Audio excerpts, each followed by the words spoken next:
Esteemed guests, dear colleagues and friends, welcome.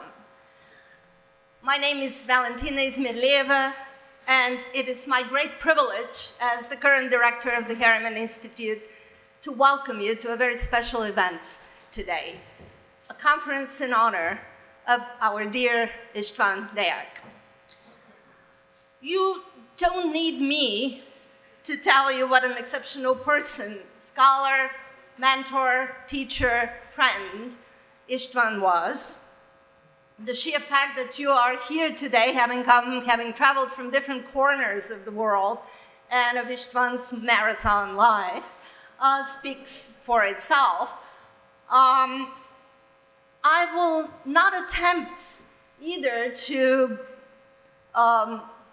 tell you, to begin to understand his lasting appeal across generations and audiences, or the reasons behind his lasting legacy. More qualified people will be doing this in the course of the entire day. Lucky for me, my task is much simpler. I first would like to share with you the fabulous news that we have just secured a contract for the English edition of István's biography with Columbia University Press.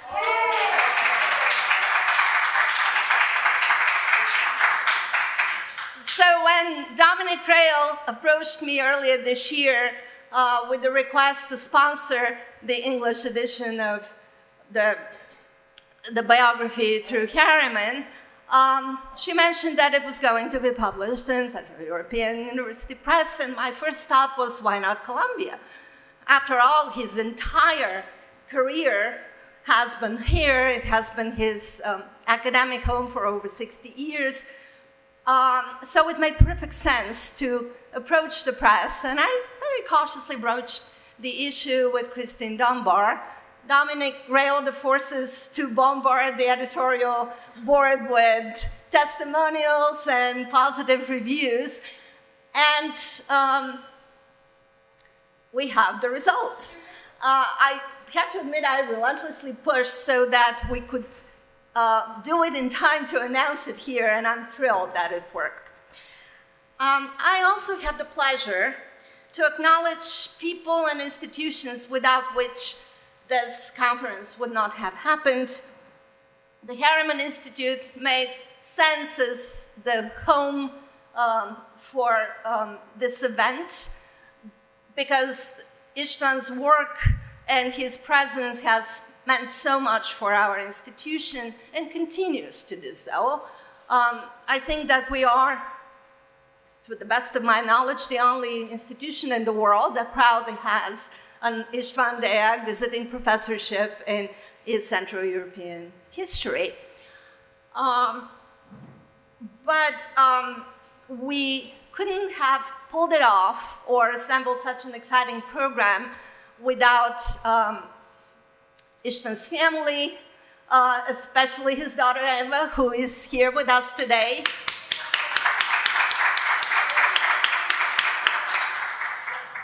My colleagues from the history department, especially Pablo Vicato,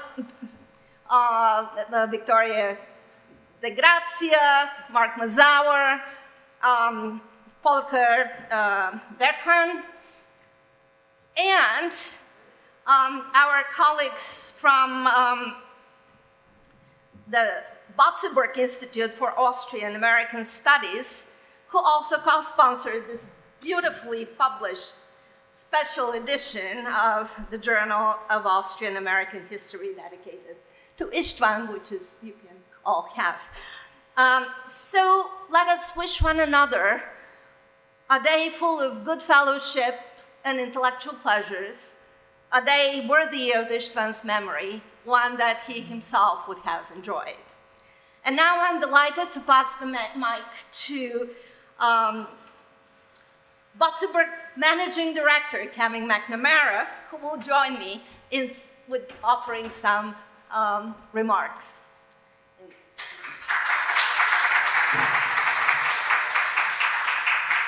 Good morning. My name is Kevin McNamara, so naturally I lead an Austrian Studies Institute. And it's in that crucial location of Media, Pennsylvania. Don't ask why. Among the members of the Institute that are here today are two members of our Board of Advisors who I'd like to recognize and thank, Dominique Ryle and Peter Judson. They help us do what we do every year, which is, yes. So you might not know about the Institute, but we award a number of grants every year, mostly to scholars. We host conferences, seminars, lectures. We produce a lot of educational and entertaining digital programs. And of course, we publish the journal Austrian-American History, whose current issue is devoted to the life works and influence of the beloved István Deák. Copies are available here today for all of you to take.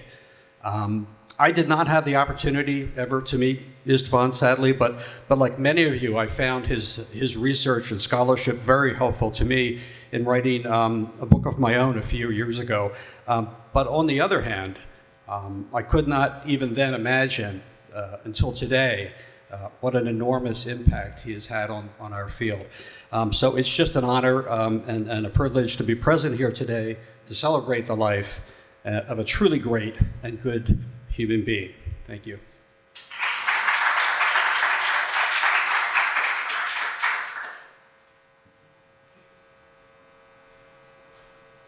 I am Pablo Picato. I'm the chair of the Department of History, and I'm just here to extend you a warm welcome to this celebration of István Deák.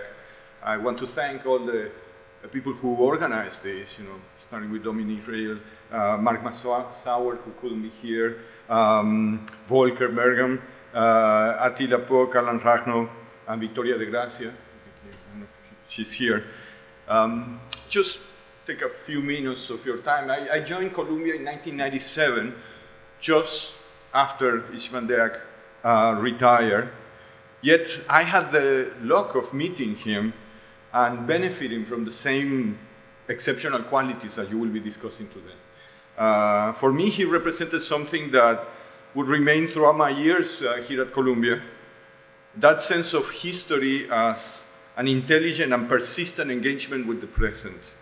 A discipline where research and writing are more than professional obligations, but become habits that enrich our work as colleagues, as students, and faculty. I'm grateful to have landed in an institution that reflects his way to connect the past and the present. I felt at home in conversation with him. It helped me think about how, in my own corner of the world, in Latin America, recent experiences of conflict, resistance, and justice still shape life. I believe other colleagues here in my department had similar experiences. So I hope that today we have an opportunity to extend István Deák's power to shape communities of historians. Thank you.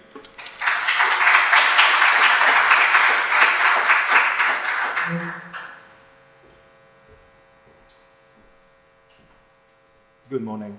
My name's Adam Toos. I definitely belong to the constituency of people who are ill-qualified to speak from this rostrum this morning.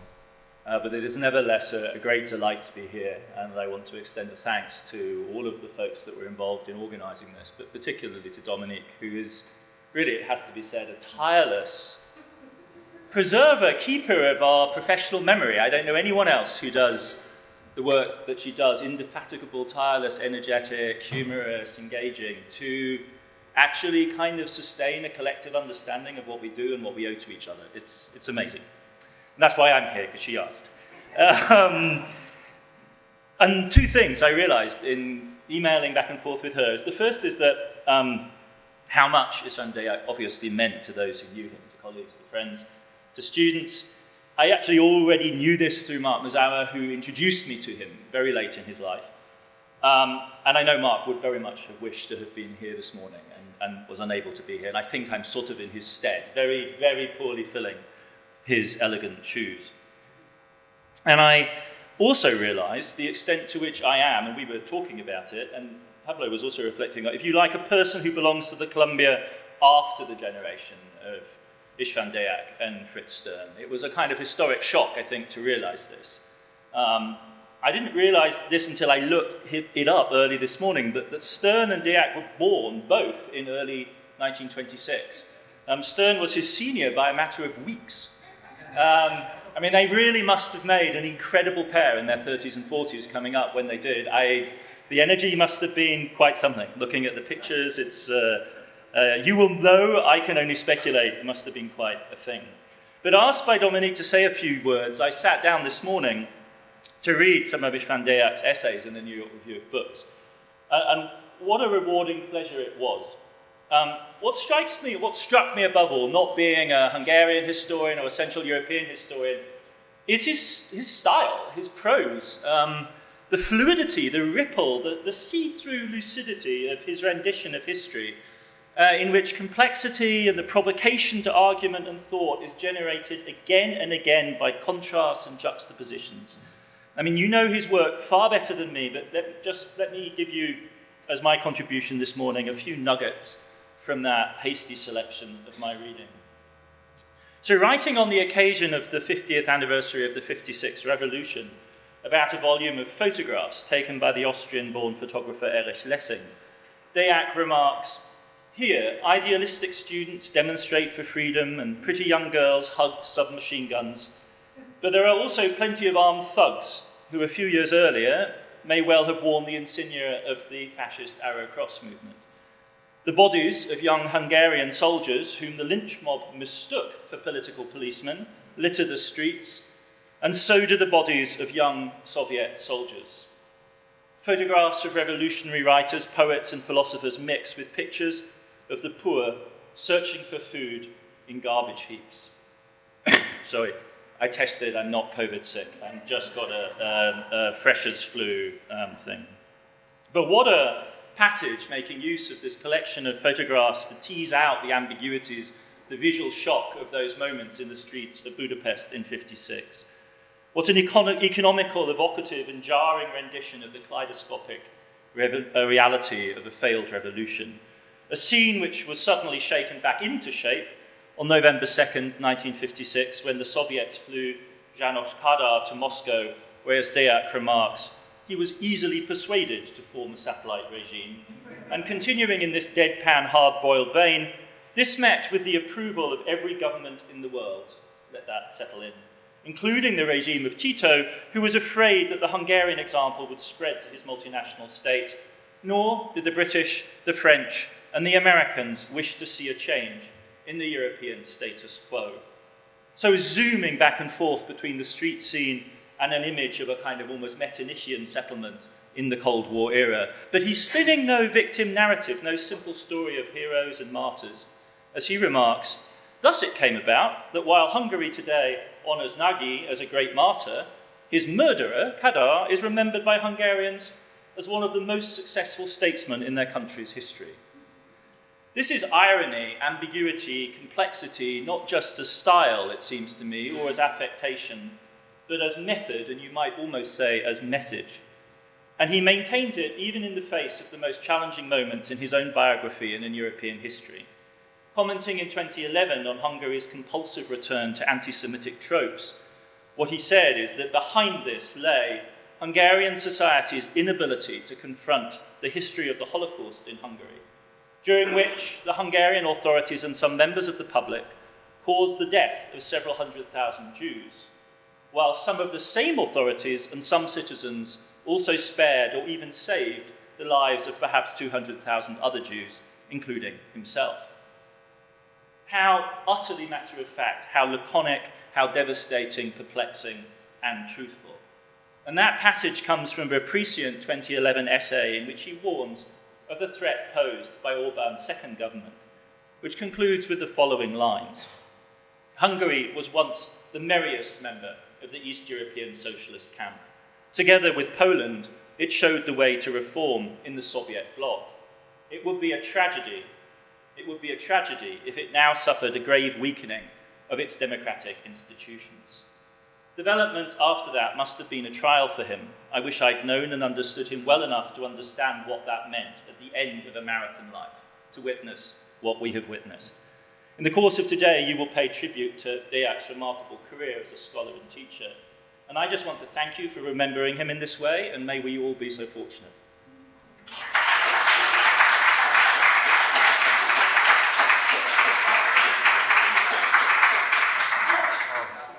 Good morning, everyone. Good morning. Do I have to have everyone like put their hand in the air and yeah. No. Anyway, it's wonderful to see everybody. Welcome to our first panel, which is on István as teacher. My name's Eagle Glassheim. I'm a professor of history at the University of British Columbia in Canada. People are coming from far-flung places to be here today, so I don't feel like I am from the farthest flung, but nonetheless. István Deák was my doctoral supervisor from 1993 to 2000. And after that, and I think many could say this, he was an ongoing source of advice and inspiration. István taught at Columbia from the mid-1960s until 1997, technically speaking, when he retired. But he continued to supervise many of us well after his official retirement in 1997. In fact, retirement doesn't really seem like quite the right word to describe his life after 1997.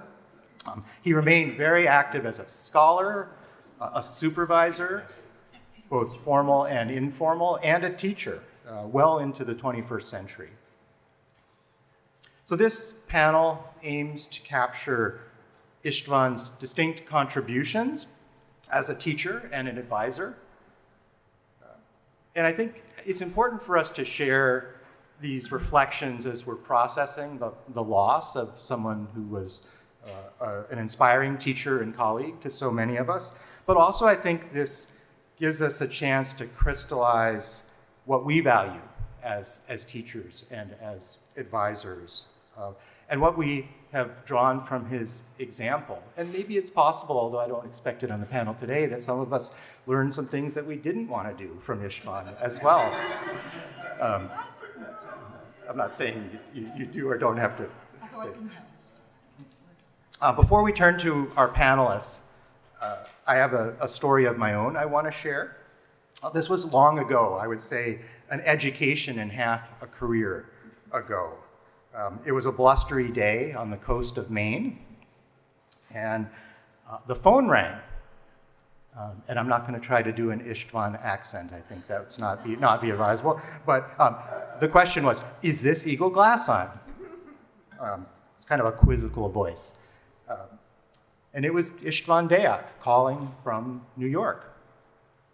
And that was February 1993. I was sort of between things, if you know what I mean. I'd graduated from college. I'd worked in the mountains for a couple of seasons. And now I was living in Maine with my grandparents. I was helping out. And anyway, I see you studied Latin, István said approvingly. Did you know that the Hungarian Diet conducted business in Latin into the 1840s? And no, I did not. But it was very interesting, I said. And I had taken Latin and German in college, and I was about to head off for an intensive German course. So, I definitely was interested in languages. And then István asked, would you be interested in 19th century Hungarian history? And I said, I really want to study the history of Bohemia. And he said, oh. Then a friendly goodbye. And I thought, oh, that was it. I had just blown my chance to study history at Columbia University. And I thought, oh, what's next? But no, I did get accepted at Columbia with István Deák assigned as my supervisor. And I can say my Latin was useful at least for learning Czech, the Czech language. So that was great. So my point here is that István resisted the urge to reproduce his own specialization and his specific interests. And once I got to Columbia, I realized that he supervised a Habsburgian babel of languages, regions, topics, and methods. And I could say with confidence that I probably learned more from my fellow graduate students that István had brought into the fold than I did from István himself over those years following that, although I learned a lot from him as well. And there were a lot of bohemians in that crowd. Cynthia Paces has written so wonderfully about this in her recent contribution to the special István Deák issue of the Journal of Austrian-American History. I think everyone got a copy as they came in. Anyway, speaking of Habsburgian babel, I will now introduce the first speaker on our panel. The first speaker will be Paul Hannebrink. Paul received his BA from Columbia College in 1994, where he first met István as a junior. Under István's influence, he began to learn Hungarian and then went on to do a history PhD at the University of Chicago.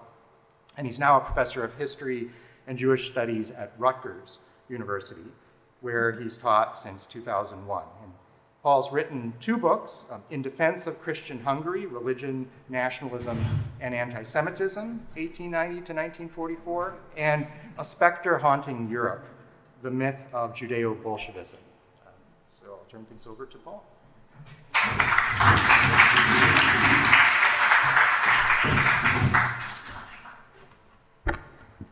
Thanks very much, Eagle, and thanks to everyone for making this wonderful day possible, including, of course, especially thank you to Dominique for driving it forward.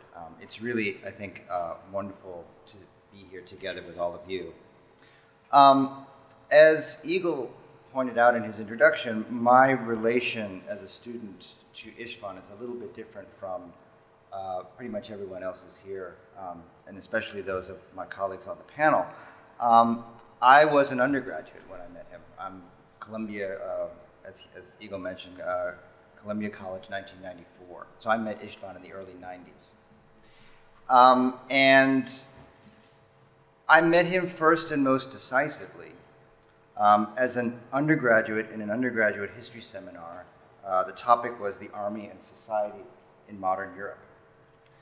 After I got my BA, István remained a mentor and a friend to me, but he was not my doctoral advisor. He didn't socialize me into the profession in the way that I think he did for all of his students here at Columbia. My experiences of studying for exams and putting together a dissertation topic were done at the University of Chicago with historians of Central Europe who were, to say the least, very different people than István.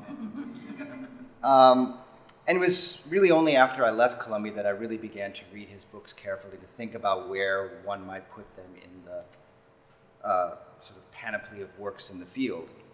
So my experience of István, the teacher, really comes back to István's presence in the classroom, his way of acting as a teacher, the performative aspect, if you like, of being a teacher, to his role as an instructor, and as a kind of model of thinking and being a historian. And it's not that he had any particular pedagogical method. His seminar was, as I think we all remember, rather old school and traditional. And I can only imagine what he would have thought if he had been compelled to go to some workshop on how to flip the classroom. Just thinking what he might say makes me smile. But what I really remember most distinctly from that seminar, and what I kind of want to reflect on a little bit in my minutes here, was his way of enacting certain habits of mind, or certain ways of thinking. The seminar for me was an opportunity to watch him think out loud. and to be exposed to a historical sensibility that is, in my view, what we're really talking about when we talk about things like the István Deák School. It's not so much a method as it is a way of thinking. And to sort of think about this, or reflect on this, I'll make 3 points. The first has to do with anecdotes.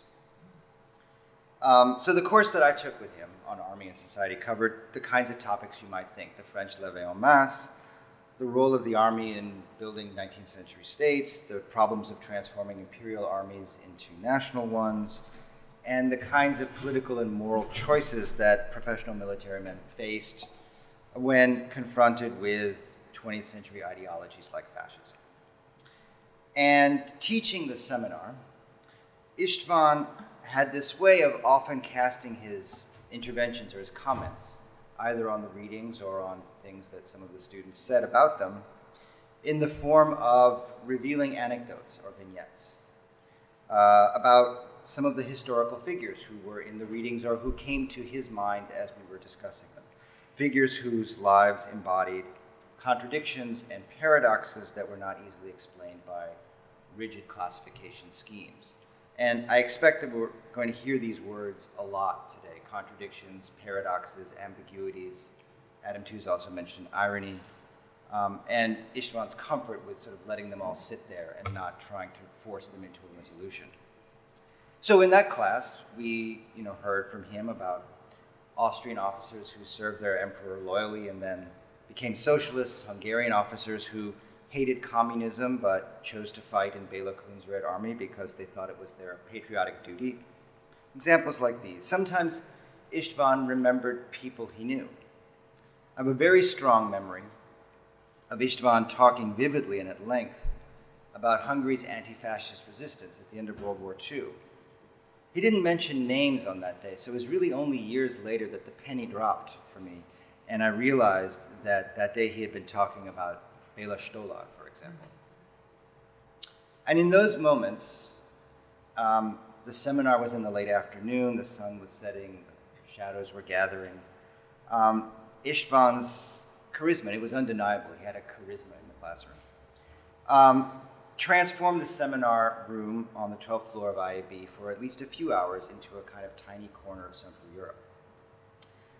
But, and this is, I think, my point here, his anecdotes or vignettes or excursies, or whatever we want to call them, were examples of his persistent attention to individual people, to the difficult choices they made, and to the complicated, messy motives that drove them.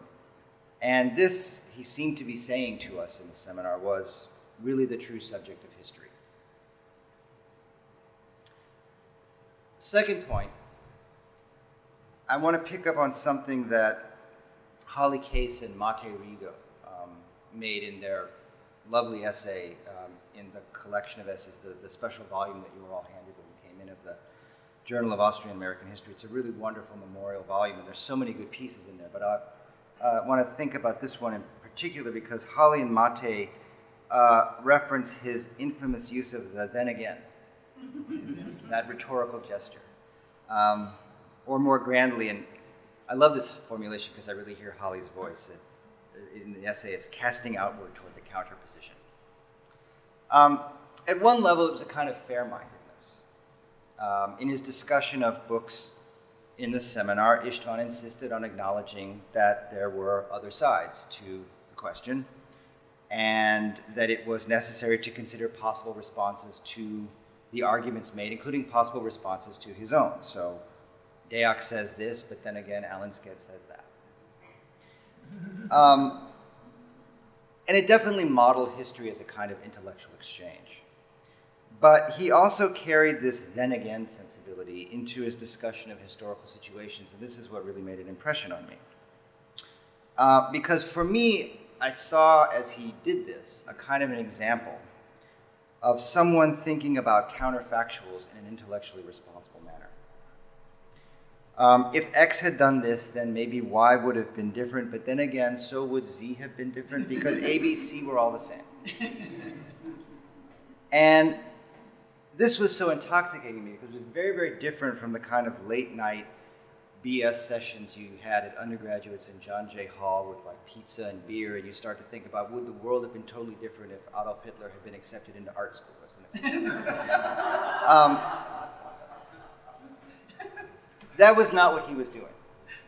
István's manner of thinking about paths not taken emphasized contingency. And it probed with real intellectual precision the leeway, the room for maneuver. The Hungarian would be mozgástér, the sort of the room within historical constraints that people had to act. And it was a lesson and an approach to thinking about empirical cases that stayed with me when I went to graduate school and was exposed, as we all are, to different modes of writing history that are more conceptual or more structural. His way of thinking through very specific empirical cases in this way had a big influence on me.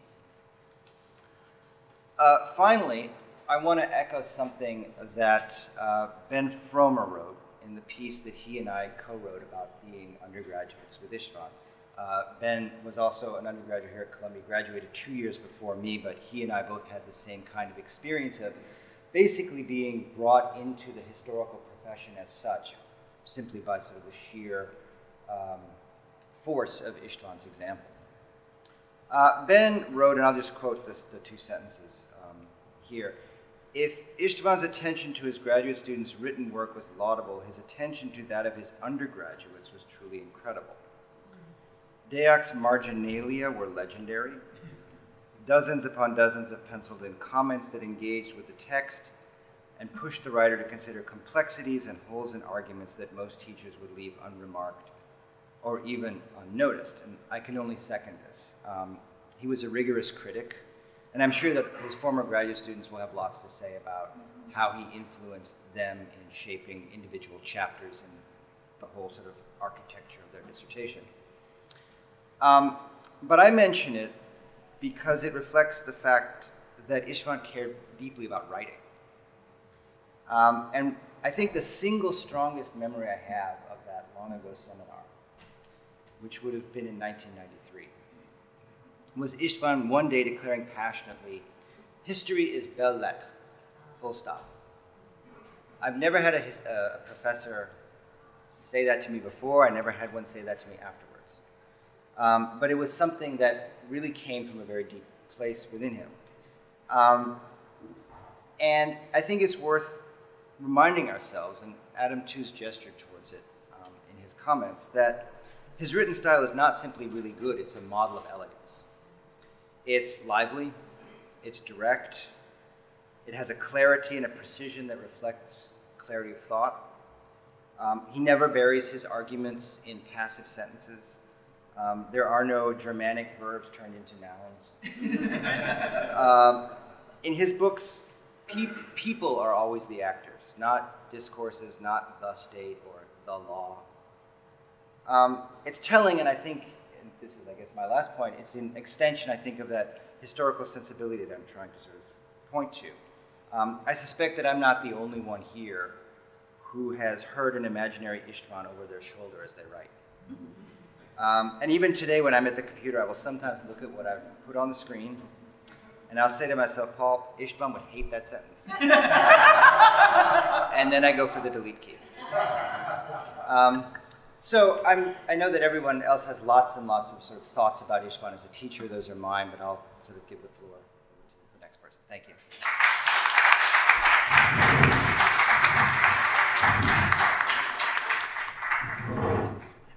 I'm imagining István on the shoulder. But, who's on the other shoulder? That's the question. So our next speaker is Marcia Rosenblatt. Marcia is the Harvey M. Meyerhoff Professor of Jewish History at the University of Maryland, where she's been on the faculty since 1978. And she studied with István at Columbia in the 1970s. She got her PhD in 1980. She's the author of 2 monographs, The Jews of Vienna, 1867 to 1914, Assimilation and Identity, and Reconstructing a National Identity, The Jews of Habsburg Austria during World War I. And also, Marcia has edited 2 books, including one with Peter Judson, Constructing Nationalities in East Central Europe, which came out in 2005. This was an unofficial Deák Festschrift. In fact, many people here today contributed articles to it, and it was quite the book, and I think very influential in a lot of ways, in addition to being a wonderful honor to István. Marcia has worked on such issues as Jewish courtship and marriage in 1920s Vienna, German Jewish schools in Moravia, and how Jewish refugees from Habsburg Central Europe created new homes when they fled Nazi Europe. Marcia.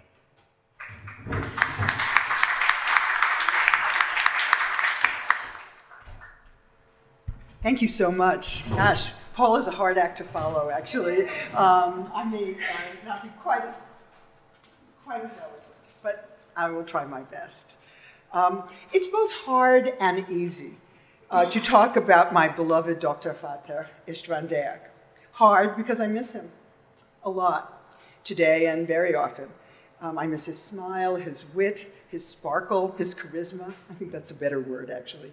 His insight into the dilemmas of East Central Europe and Europe in general and the world, his deep knowledge, and his Hungarian accent. Miss that too.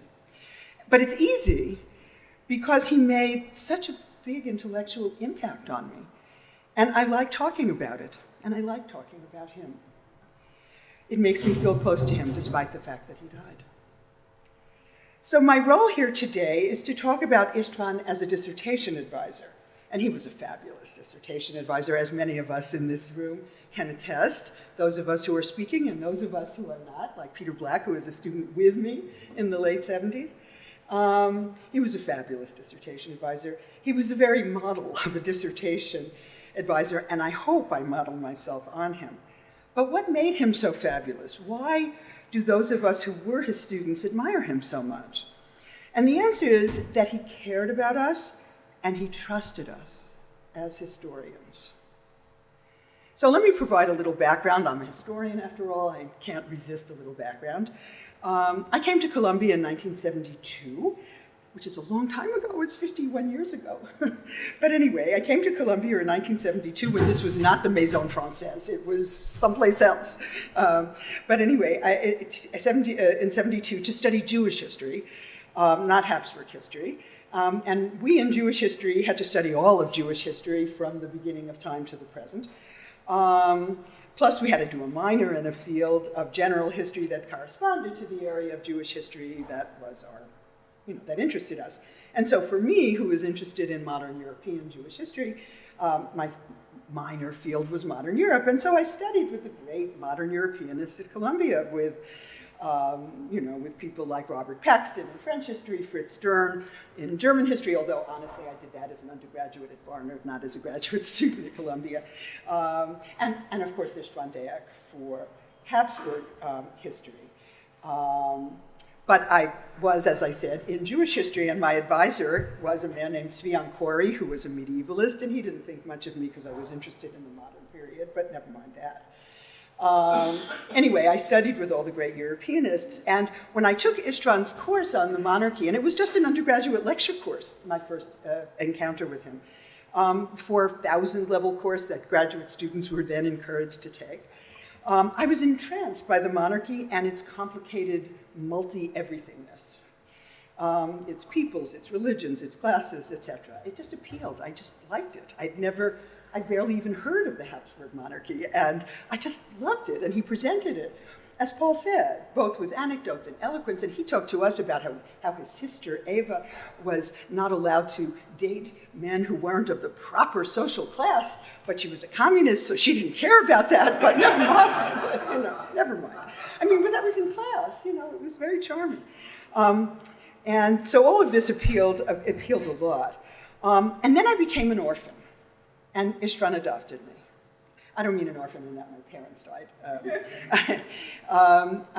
And I'm eternally grateful for the fact that he adopted me.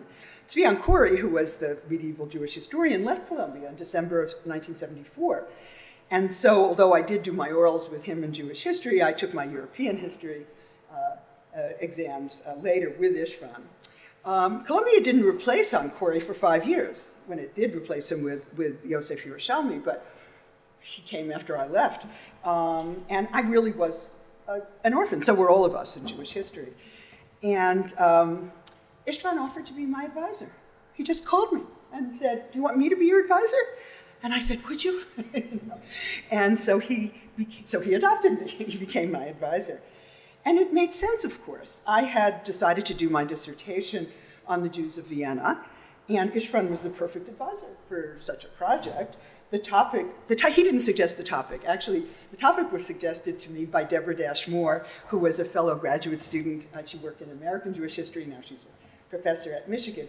She suggested that I do a social history of the Jews of Vienna, and I said, my German isn't good enough. And she said, so make it good enough. And so I did. And gracious István was so lovely about everything I did with this dissertation, including the fact that I also worked with Paula Hyman, the late Paula Hyman, who was then an assistant professor at Columbia in modern Jewish history, but of course couldn't be my advisor. And the two of them, you know, senior István Deák, junior Paula Hyman, really got along, and they both helped me enormously in writing this dissertation. So let me talk now about István as an advisor. Although not a historian of the Jews per se, István cared a great deal about the Jewish dilemma in Europe, about Jewish assimilation and Jewish integration in Europe. And unlike many European historians who treated the Jews in a fairly perfunctory manner or only cared about anti-Semitism, István really cared about the Jews and their position in European history. And his own works always attended to the Jewish dilemma. His book on left-wing intellectuals in Weimar Germany, his book on Louis Kossuth and the Hungarian Revolution of 1848, his book on the army, his books on Europe, books like Europe on Trial, his articles for the New York Review, everything he did always attended to the Jews. And so he was deeply interested in the Jews and deeply interested in how I would go about studying the Jews of Vienna. István had also experienced the dilemma of Jews in East Central Europe, and the process of assimilation and the impact of anti-Semitism. He had 4 Jewish grandparents. I learned only in 2016, when we had his 90th birthday party, and Holly Case said it, because she had done those interviews. She and Mate, right. He had 4 Jewish grandparents who had embarked on the process of assimilation in Hungary. His parents had converted to Catholicism around the time he was born in order to become fully Hungarian. As all of you know, he was born, I'm going to say this wrong, but anyway, in Székesfehérvár, but grew up in Budapest. He was born in 1926, so he grew up in the 1920s, 30s, 40s. He was raised as a Catholic boy. He was even religious at a certain point in his adolescence and considered becoming a Catholic priest when he was a teenager. Good thing he didn't, but never mind. He suffered as a Jew during the Holocaust in Hungary. He was in a Hungarian labor battalion for Jews, and then in hiding with his family and others in Budapest. They survived, but many of his relatives, including his beloved grandmother, did not survive. She was deported. He didn't regard himself as a Jew, but he knew, and he was intimately connected to the fate of the Jews, the Schicksal of the Jews, the fate of the Jews, and the Jewish struggle with assimilation and acceptance. I didn't know all of this when I was his student. I only knew that his mother's parents had been Jewish, and she had converted to Catholicism, and his grandmother had been deported. I didn't know the rest. I only found out about all of it when I listened to the tapes recently, when Peter and I were writing the obituary for the Austrian History Yearbook. But I knew that he understood the dilemma of the Jews. As for being my advisor, he loved my topic, a social history of the Jews of Vienna in the late 19th and early 20th century. He initially, of course, wanted me to do that topic, but in a different way than I wanted to do it. He wanted me to do a prosopography, a collective biography of Viennese Jews, but that's not what I wanted to do. It was 1975-76, and I wanted to do a nitty-gritty social history. I wanted to do cliometrics, God. And a computer-assisted analysis of data from birth records and marriage records and tax records and so forth. And he wasn't doing that yet. He did it a little bit, more than a little bit, for the officer corps, the Habsburg Army Officer Corps book, but he wasn't doing it yet. And so he, he was a little skeptical at first, but yet he let me do it. He didn't say, no, you can't do that. He said, okay, do it. Right? He trusted me. He let me, he trusted me. He knew I would do a good job. So off I went to Jerusalem, where the Jewish community's records are, to do the tax records, and to Vienna, birth and marriage records, etc. And then I came home and I coded and I analyzed and I did computer runs at a time when the engineers who ran the computer center wouldn't give the time of day to historians, much less other social scientists, who were doing computer work. But he was very important anyway. He didn't just sort of set me free to do what I wanted. He helped me. When I gave a talk, he invited me to give a talk at lunchtime, brown bag lunch, at the Center for East Central Europe on Jewish migration patterns, that is, the Jews who migrated to Vienna. He realized that I was drowning in data, right? And he, the not yet Cleometrician, told me to look for important trends, patterns, significance, meaning, right? He taught me how to do this kind of history, not just, ooh, look, 45% came from here and 75% came from there. So what? What's important is what's important. And when I was writing, he refused to let me use jargon. Just refused. And then it was sociological jargon. It wasn't literary critical jargon, It was just sociological, anthropological jargon. He refused. He wrote ugh next to every single time I used an ounce of jargon. So he taught me how to write. I don't know if I have him on my shoulder when I write, but the man was not a native speaker of English, and he wrote the most elegant English, and he taught all of us who were native speakers of English how to write elegant prose. And so he deeply cared about good writing, and he helped me to write a convincing, persuasive dissertation, which came to grips with how Jews assimilated. And most importantly, in terms of how he trusted me, he never imposed the path of his own family on my interpretation. He never imposed that on how I understood the Jews of Vienna. I certainly acknowledge those Jews who assimilated totally, like his family, or almost totally, who converted and embraced, a totally assimilated identity. I certainly acknowledge those who wanted full assimilation even without conversion. But I was also concerned with those who retained some kind of Jewish identity, whatever. Even using the word identity, I know we're not supposed to use that word anymore, but whatever. I used it then, so I'll use it now. And I was interested in some kind of Jewish identity and the structures of urban life that sustain Jewish distinctiveness. And he let me do that. He didn't say, no, Jews were all assimilated like my family. He knew they weren't. And he let me do what I wanted. And he supported me. And for the rest of my life, well, the rest of his life, actually, I'm still alive, he supported all my work. He always gave me good academic advice, and he was always my friend. Being my friend, began right after comps, when I called him Professor Deák, as we all did, and he said, no, István. Call me István, right. I can't do the Hungarian accent either.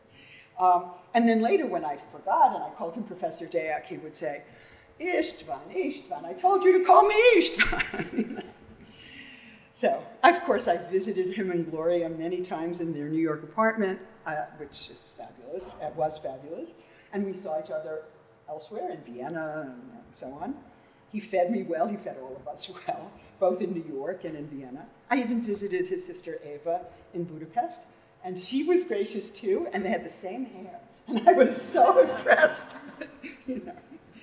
The last time I saw István was in January of 2020, just before he moved to California to be with Eva and her family. I had come up to New York to say goodbye to him. And he walked me outside, after, he always did that, actually. He always came down and the elevator, walked me outside, right. And he walked me outside, and he told me how sad he was. He'd probably never see me again. And I knew he was right. I didn't know COVID was coming. I didn't know he was going to die 3 years later. He didn't either. But I knew I wouldn't see him again. He knew he wouldn't see me again because he was moving to where Abel lives, which is, I hate to say this, Ava, in the middle of no place in California. So it's true, but he remains in my heart, even if he's no longer alive. I loved István Deák. I loved him as my Dr. Vater, as my doctoral father. I loved him as a historian. I loved him as a friend. I loved him for his European manners and for being a real mensch.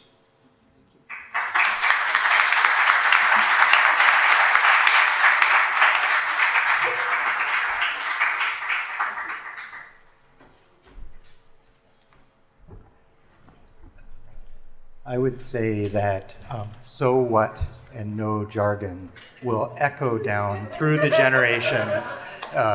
Those of us who got that on our various drafts at certain points are giving those kinds of feedback on papers now.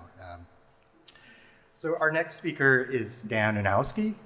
Dan studied under István and received his PhD from Columbia in 2000. He's professor of history and department chair at the University of Memphis, where he's taught a wide variety of courses on modern European and world history. Daniel's published 4 books as author and co-editor, including The Pomp and Politics of Patriotism, Imperial Celebrations in Habsburg Austria, 1848 to 1916, and most recently, The Plunder, the 1898 anti-Jewish riots in Habsburg Galicia.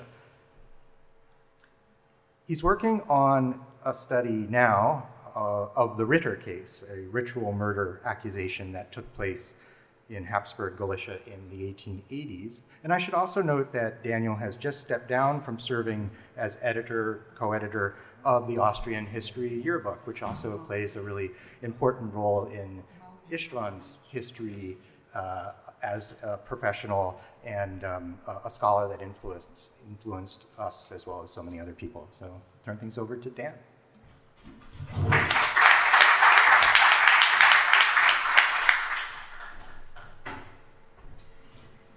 It's a danger to come after such great colleagues talking about and thinking about István as a teacher. When I thought about the request to come and speak today about István and his legacy, I immediately said I wanted to be on a panel about teaching.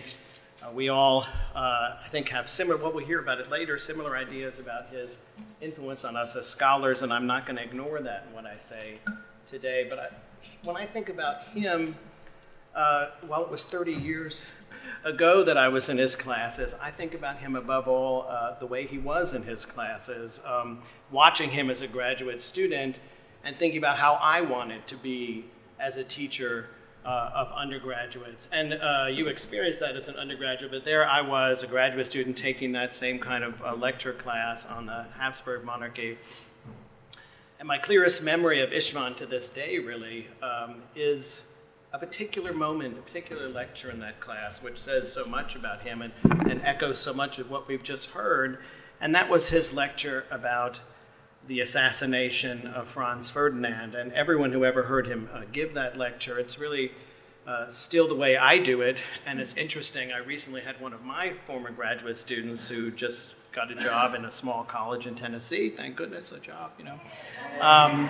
And she was telling me about how just recently she had given her lecture on the assassination, and she used the way I did it, and of course I did it the way István did it. So we already have a grandchild of István in Tennessee. What was that lecture like? It's like all the things that you heard and that you're going to hear, full of contradictions and ambivalences and strange juxtapositions. It started, of course, with telling us about Franz Ferdinand, who was, István would say, a very unpleasant kind of fellow, a non-Habsburgian Habsburg, a Habsburg who couldn't speak Hungarian, so István said. I don't know, but that's what he said.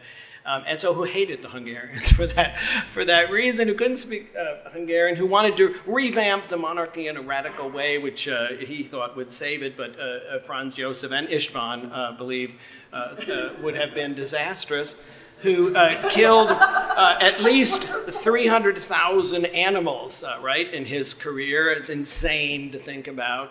And as unpleasant as he was, István would then also talk about his courtship and marriage to Sophie Hotek, one of the few, as István would say, truly love matches in the history of European monarchy, certainly in the Habsburg history of monarchy. When you go to the El Prado and see those pictures, you know what we're talking about.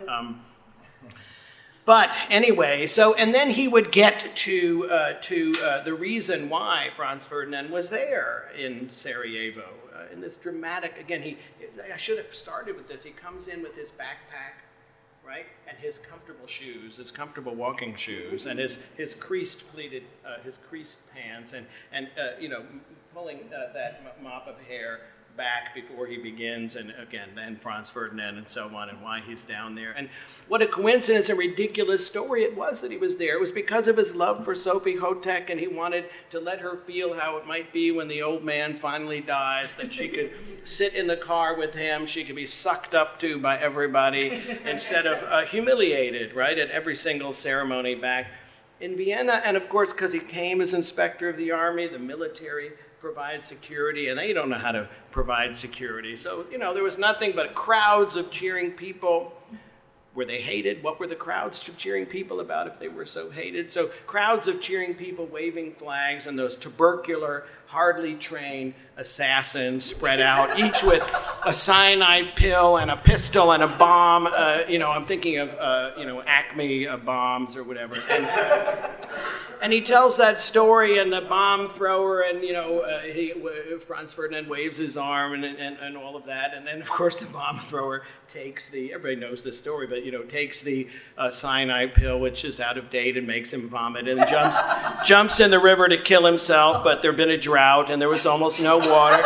And then he's captured by the crowd, who beat him up and take him to the police. But wait, don't all the books say the Habsburg monarchy is destroyed because of nationalism and lack of patriotic connection to the center, right? And so on. So he goes through this story. And the reason it's so telling is because it goes, right, this is what István was about. Yeah, here's what everybody says, but is that really true? Let's look at that. There's no nationalism that was about to blow things up. Even these assassins, these tubercular, ridiculous assassins, should not have been able to kill him, and he was only there for some silly reason that had nothing to do with the alliances. So why is that important to tell it that way to undergrads? Because they remember that. They remember, my undergrads, my graduate students, they remember that, and they remember what that says about European history from that István Deák way. Yes, there were alliances. Yes, there were tensions. Yes, there were problems in the Balkans. Yes, these guys were trained by the Serbian police, funded by the Russian, and so on. All that's true, but there was no inevitable moment that the war had to break out then, and that somehow without this it would have broken out, and without this István counterfactually would have said, well, the alliances could have shifted. The French hated the British, and, you know, so that could have fallen apart with the Germans, and so therefore things would have been different in another fight. There's no inevitability, right? And when you think back to István as a scholar and a lecturer, there's a great consistency, right, with how he wrote and what he wrote about, and how he spoke to students, yeah? That think about history and its importance and human action and decision in complicated situations. He didn't ignore structures, but he said human choices, coincidence, contingency, these things are important in how we understand the past. And I think that still shapes, right, for me, again, how I teach history. And certainly I got that from István, as I think in different ways so many of us did. And people just were mesmerized by that Not every lecture. Rob and I had a recent email exchange about a class we took where not every session was quite as mesmerizing. But but at its best, when his charisma was on and when he was doing something like this, I mean, that was a moment of just jaw-dropping interest, and people could follow and they could understand. It's using that anecdote to show the complexity, that simple narratives that go from nations and nationalism to inevitable destruction and failure and so on, that these things don't hold up when you look at them. If the nationalism was so powerful and inevitable, István would say in these same classes, how do we have a situation where many of the leaders of the radical German movements and radical Czech movements had the Czech leadership had German last names, and the Czech nationalists and the German leadership had clearly Slavic last names and so on. So he was not using the word national hermaphrodites and so on that Peter and Terrazera used, but it's clear that he was telling the students through anecdotes like this that your understanding, your assumptions about group behavior, people acting only as part of groups, people acting only as fixed identities, is just as contingent and mythical as the notion World War I was inevitable. So when I think about István as a teacher, I think about that, and I think about what I try to do with my own students, and that legacy is powerfully shaping for me, certainly, and it's one of the many things that I feel I am in debt to István for. Okay? So just to note, his same style of lecturing didn't change no matter where he was or who he was speaking to. And I recall a later a public lecture that I went to, and I wish I could remember exactly where it was, exactly what the memoir was that he was talking about. It's 30, whatever years ago, I can't, but it was a memoir of a Jewish, I don't remember if it was someone who survived or not, but had a very complicated, blurry history, typical thoughts of István, right? I think it was a Jewish member of a ghetto police, right, who's trying to survive, but also doing, right? So István loved that. What's a collaborator? What's a resistor? Who is a hero? No one, right? No one is a hero. And in the end, he writes things like, and said things in that lecture in a synagogue on the Upper West Side, right? He wasn't talking about heroes, but he was talking about complexity. And let me see if I can find this. This is from his essay, Memories of Hell, one of his many wonderful essays from the New York Review of Books, 1997. And this sounds like the book I remember him talking about in this context. I can't be sure anymore, but this particular book was about Karl Parachodnik, who was, again, a member of a Jewish police, which is why I think it might have been this book. And in that essay, he writes, Parachodnik himself demonstrated neither heroic nor quiet virtues. He was far too busy trying to save his wife, child, and himself. Who can blame him? Right? So this is the way, right? Even in a synagogue, he's not saying this is a heroic story, but rather a human story, and that all of the narratives and structures of the past don't tell us what he found interesting about history, which was the story of humans stuck in different kinds of situations and the kind of complex decisions that they made, which can't be so neatly understood in categories like heroes and villains and so on. And that was at the center of the way that he lectured, again, whether it was to students or in that kind of public situation. So that was powerful. So one last thing. I don't know, I'm not supposed to speak too long, right? I probably already babbled over it because I'm not using any notes, which István, of course, would have used. But to come from what Marcia was talking about, him as an advisor, my master's thesis was actually on Rabbi Adolf Jelinek, who was the main rabbi in Vienna in the last decades of the 19th century. And when I came to that, István thought he was losing me to the Jewish history arm. And I said, no. And he said, is that interesting? This rabbi? Who's this rabbi?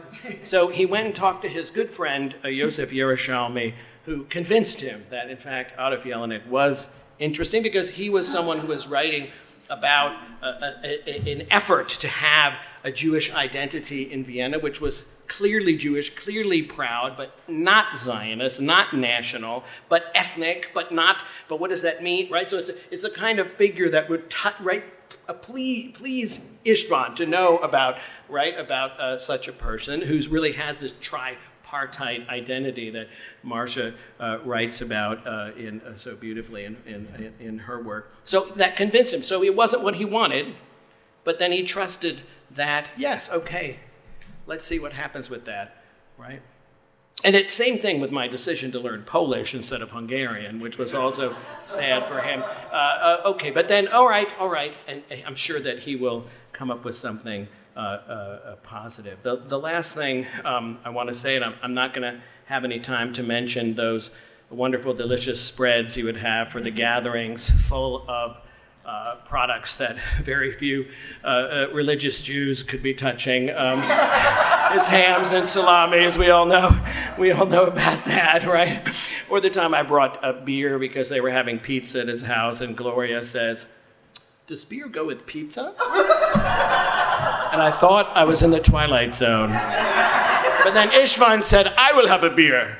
So he wanted to make sure I didn't feel bad for having brought a beer. But anyway, he was very important in my life in so many ways. And my book, I wanted to not write from the periphery, but like his military story, talk about what the monarchy, how it worked through one of the institutions that kind of held it together. And I really came to that through a class I took with Richard Wortman, who had just published Scenarios of Power, but also in discussion with István at a restaurant, where I was trying to say, what about the monarchy? And he really had the idea that turned into my dissertation there, a very important moment for my whole life. One last thing that I'll say, another just very personal thing. When I was in Krakow doing my research, I was having dinner with a very good friend of mine, and my computer bag was stolen. Right there. I don't know how it happened. Maybe my friend was in collusion. But the computer bag still had my passport in my computer, and I had only those old backups. Do you remember those backups where you had to put in several discs, right? I mean, that was crazy, and I lost months of research, right? And I was so deflated, and I called István, and I said, "István, I think it's over. I think I'm not going to continue with this dissertation. This is so devastating." And he said, "No, of course you must finish. And whatever you've lost, you probably researched too much, and you'll find a little bit of that again, and you'll write a great dissertation." I don't know how great it was, but without him doing that, stepping in at certain times, I wouldn't have had the career I've had up till now, and I just wanted to share that with you. Thank you.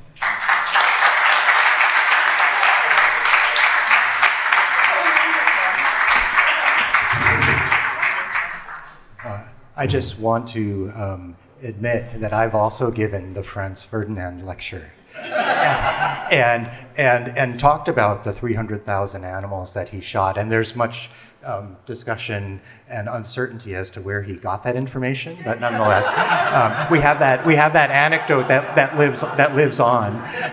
But I did want to add that my students interpret that. They appreciate, the contingency that Dan mentioned, and ironies, et cetera, et cetera. There was that comes through, but they also maybe, interpret that lecture in a slightly different way too, that you had a monarchy preoccupied with some antiquated traditions.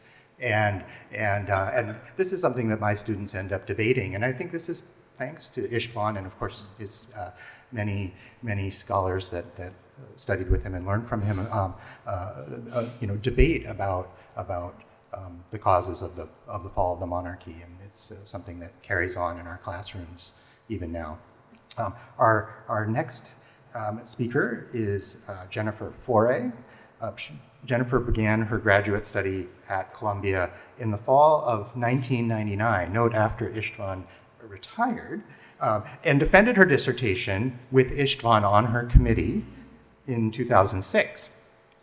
She's an associate professor of history at Purdue University, where her work focuses on modern imperialism and decolonization, particularly in the Netherlands. Her first book, Visions of Empire in the Nazi-Occupied Netherlands, examines Dutch experiences with war, occupation, imperialism, and decolonization, specifically focusing on the attempts of leading anti-Nazi resistors to create a new imperial consciousness in the wartime Netherlands. Jennifer's second book, under contract with Cambridge University Press, examines those individuals and organizations who opposed the Netherlands' continued involvement in Indonesia after 1945, and specifically Dutch military action against the self-declared Republic of Indonesia during the period of 1945 to 1949. Jennifer.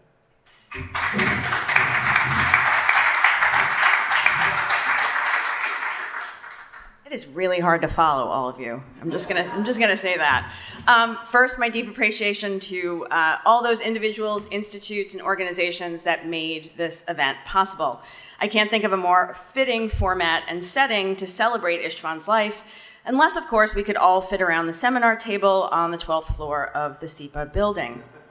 I want to give a special nod to Dominique for all of her work putting this together, for the journal, for everything coming together.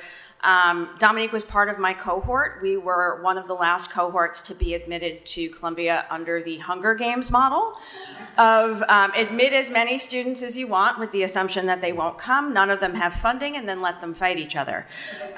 We had a class of what, 29 or 39, something like that, entering. So yeah. I entered graduate school at Columbia in 1999 with an intention to focus on Western Europe during the period of the Second World War, but thanks in no small part to István and his seminars, I found myself steadily moving eastwards. By the time I had defended my dissertation, I truly felt myself to be a modern Europeanist, but still distinctly continental. Let's not get too crazy. I don't ever think I focused on Great Britain, and I don't recall any of my advisors, Volker or István Deák, feeling particularly bad about that. In more recent years, my work has moved away from this period and even away from Europe as I've increasingly focused on decolonization, global political conflicts of the 20th century. But I can't escape the period of the Second World War, try as I might. Sadly, as is the case for many of us, I'm sure, I find myself talking about Nazis on a daily basis with a frequency and intentionality I hadn't quite expected when I first met István.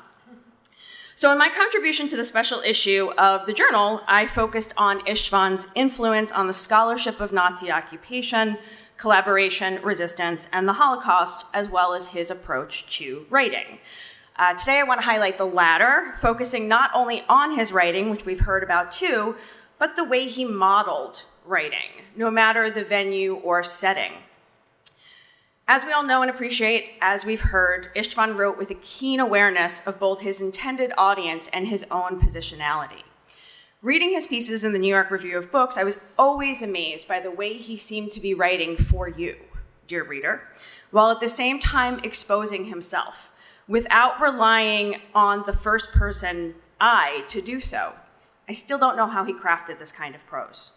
He was quick to impart to students that a good editor is worth their weight in gold and then some, as he would say whenever he credited Bob Silvers for his pieces in the New York Review of Books.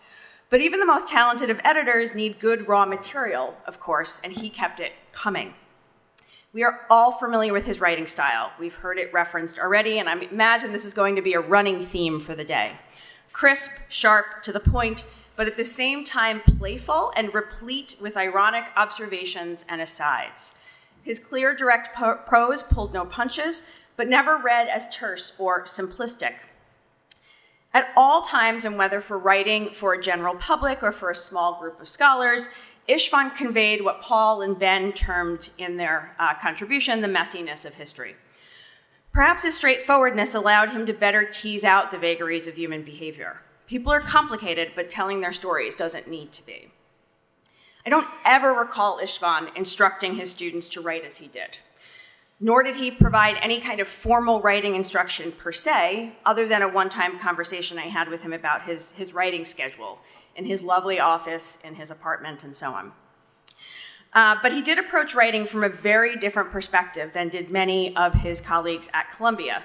I should say not my advisors, but many, who simply assumed we would know how to write as historians, whatever that meant.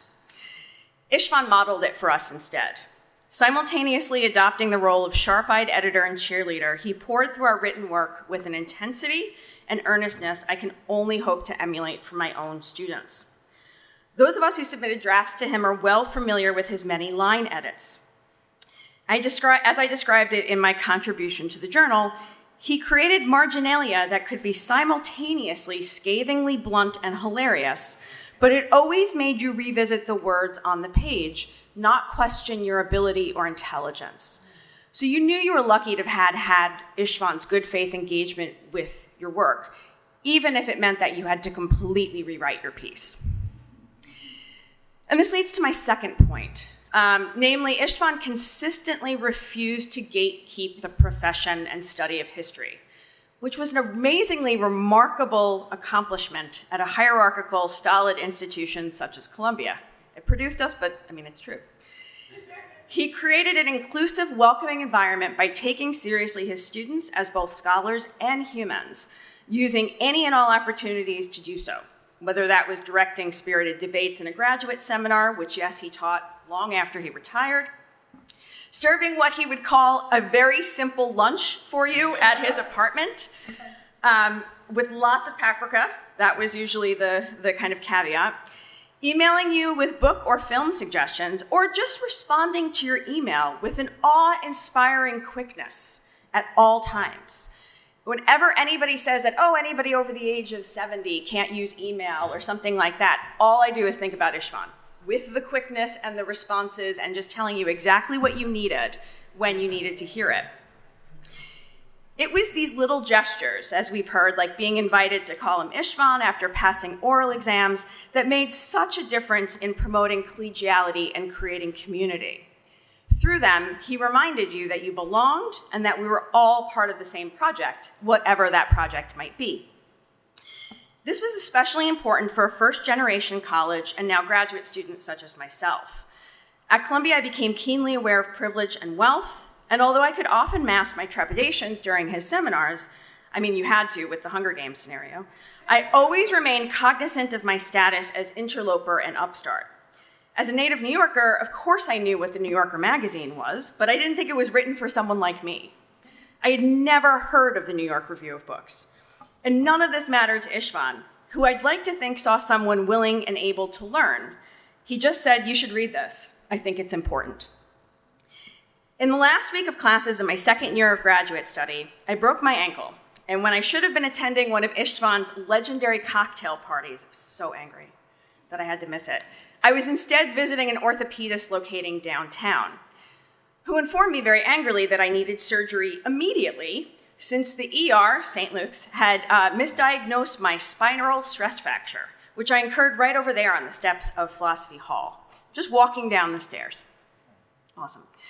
Not long after I returned home from the doctor, and not long after the party had concluded, one of those parties at his house, he called me for a medical update and expressed his condolences for my soon-to-be non-weight-bearing status. You guys might remember that in that seminar, there was a gentleman who came back to school later, and he was a doctor, right, in his previous life. And apparently they had had an extensive conversation, and there was a kind of wager going on as to whether or not I would need surgery. So I think István really called me just to find out who was correct. That's fine. It was a small gesture, but one I desperately needed at that moment. 11 years later, when my university made public the list of faculty members who had been tenured and promoted, I entered my campus office to find a beautiful bouquet of flowers waiting for me. The office staff hadn't read the card, and so expected that my husband, who works in the next building over, had sent them. I laughed. I knew exactly who it was from. No, it was from István, because of course it was. I was part of his community. Thank you.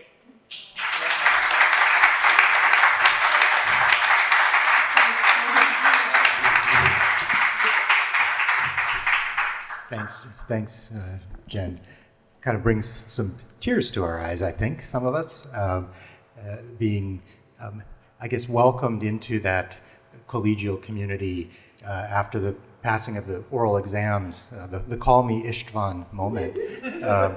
And I've tried to carry that over to the way I work with my own graduate students, although I've resolved not to wait until the completion of the oral exams, but to try to draw on István's example from the get-go. Of course, he was a wonderful collegial person right from the moment you entered his office when you first arrived at Columbia. So it wasn't just the call me István moment that mattered.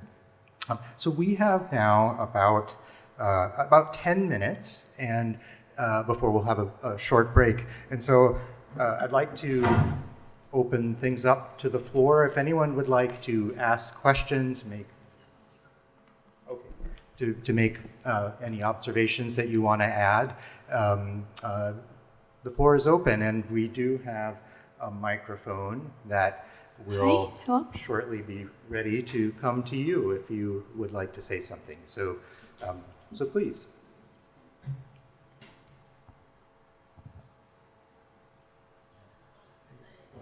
One second. Hi, everybody. I'm Ava. I'm István's daughter, but I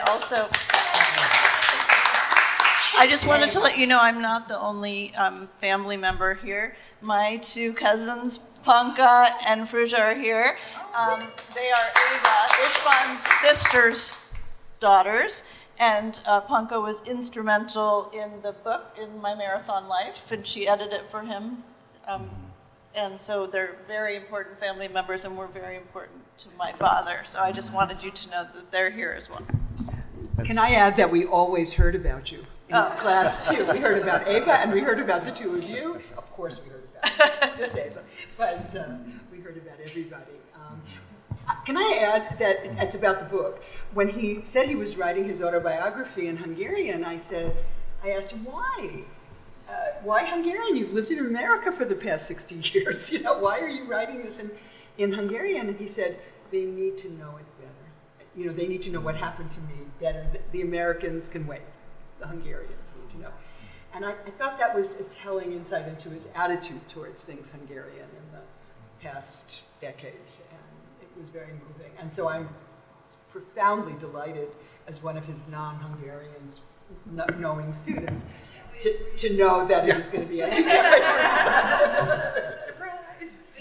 I recall hearing that István was hesitant to write an autobiography, that for some reason he thought he's a historian, he shouldn't be writing about himself, and I'm so glad that he did, but I also wonder who convinced him to do that. Oh yeah. Your mother. Yeah. My husband, who will be here for the reception, was relentless. Yeah. And just telling him, because István would always say, my story is not worthy, or again, there's other history that's more important, but he just kept hammering it. And then, of course, when COVID hit, there wasn't a whole lot to do. So that definitely helped. Yeah, exactly. Another thing we can thank COVID for. Yeah. So, Yeah. Oh, back there.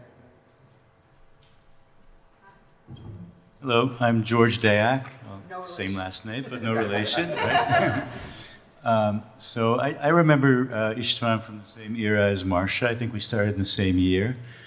And in fact, Marcia and I met in Budapest once, I think in Peter Hanak's living room. Or, and you changed money for me at a better rate. Oh, I didn't realize that.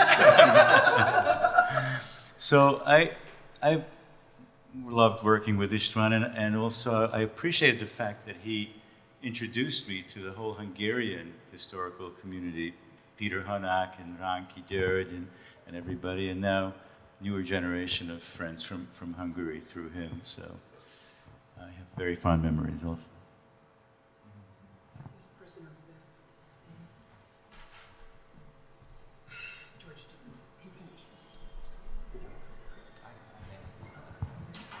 Hello, my name is Fred Bondi. I'm not a historian.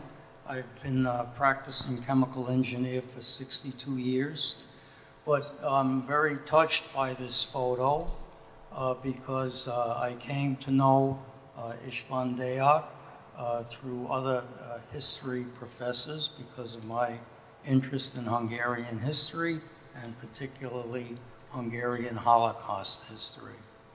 And I remember that István and I would frequently talk about our running injuries, plantar fasciitis, and all of our aching muscles.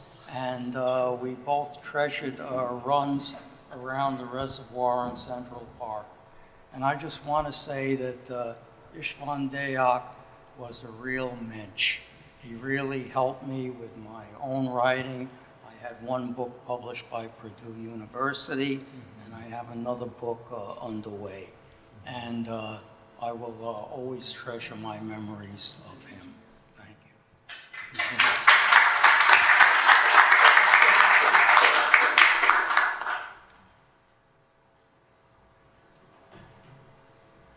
You know what else I want to add? I want to add that István really loved New York. He really did. And as a born and bred New Yorker, I really loved the fact that he loved New York.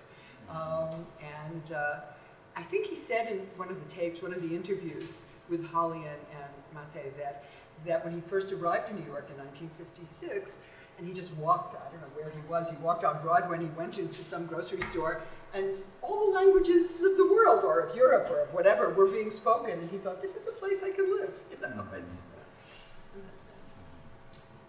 Can I add two more things? It's dangerous to follow such a personal note, but two things that I meant to say and I didn't, and one was, for István, when he was lecturing, he really exuded and gave the atmosphere to his audience of how much he felt history mattered to today and how much the battle for interpreting history was a current one and how vital it was not to lose that battle. And that's another part of his, I think, his teaching legacy for all of us. I mean, we all got those emails about the latest outrage in Hungary that he would send us, and as a government that tries to control the historical narrative in so many different ways. And that was so important to him.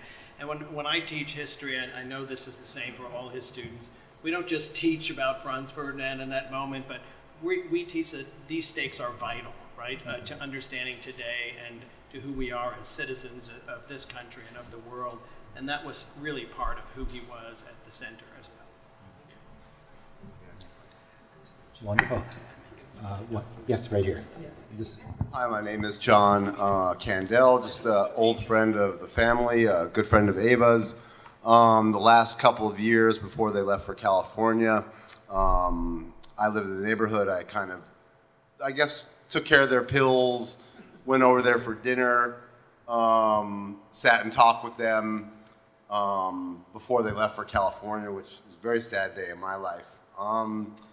And just to know that, I mean, to hear all this, I never really heard much about István, you know, and all the guidance he gave and all the inspiration and all the people out there, the grandkids now somewhere in Tennessee, you know, because of his Sarajevo talk. You know, and it's just really beautiful. I would just go and we'd sit and we'd, you know, talk about, you know, Donald Trump, and he would get inflamed, and but just to know he stayed, you know, until he moved to California, as elegant and as smart and as informed and as interested in his old students, in anything that was going on in my life as well. And if anyone needs to know how to lay a table properly, you can ask me afterwards. Thank you. And that, and I think that reminds me and evokes what some others have said too about the importance of his Riverside Drive apartment for welcoming people into a kind of intellectual community, of being a space for unpretentious intellectual interaction, which made even some of us from far away from New York, who may not necessarily have been comfortable in these spaces, feel at home in a sense, intellectually and even just personally. And so that's been really important. And I think that's a good place for us to to end this session with an invitation for us to continue this conversation over some coffee, some food, to have a short break. And we will begin the next panel at 11:30. So looking forward to seeing you back then in a few minutes. Thanks, everyone.